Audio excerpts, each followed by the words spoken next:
Welcome children to our first English literature class. I hope you all are safe and sound. Stay at home and stay safe.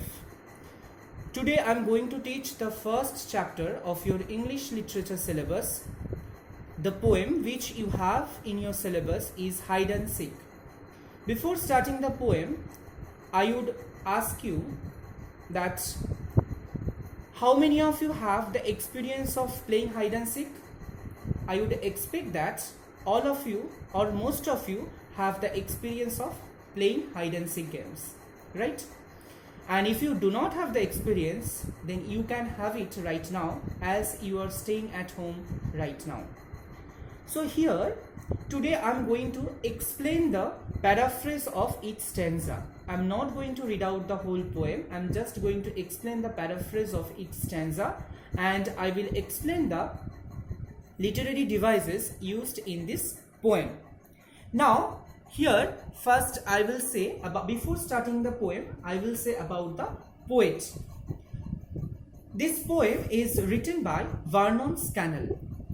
He is a British poet and author.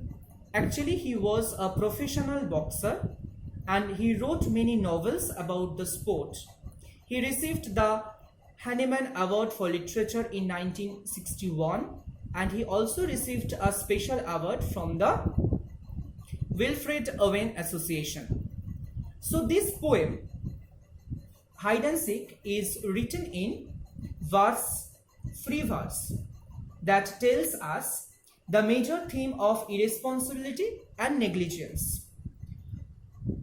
The title of the poem shows the poem is about the famous game of the hide and seek that every child has countless memories of playing. Now here I'm just going to explain the poem. In the first stanza, we are seeing that an exciting child, an exciting boy who has chosen a clever place to hide, and he is very sure that no one will be able to see him. He was hiding in the shed, which is dark, and he has smell of salty, and it has the smell of salty sea. So the darkness is said to be salty. It is also known as metaphor. Instead of being uncomfortable, he takes comfort in the fact that no one will be able to find him. The poet tells the boy, here the poet tells the boy that he should curl himself so that his feet are not visible. As he hides behind the sacks of sand, the poet also cautions him that if he starts shouting again, he would risk drawing attention to his hideout. But there is another risk, there is another problem. What is that problem? That is a cold flow. Children would come to find him out, would also search near the bushes. So the poet advises the boy to be very careful not to sneeze. Now let me explain the literary devices used in the first stanza. Here the poet has used monologue in the first line only. What is a monologue? Monologue is used to convey the thoughts of the child, and direct speech is used. I am ready. Here the boy has given his direct speech. That is known as monologue. In the second line, the sacks in the tool shed smell like the seaside. Sacks, smell and seaside, these are the three words which begin with the same consonant word, that is S, and that is why it is known as alliteration. So what is alliteration? Alliteration is the repetition of the same consonant word.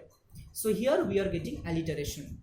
Here the poet has also used simile. What is simile? Simile means a direct comparison between two different objects with the help of as or like.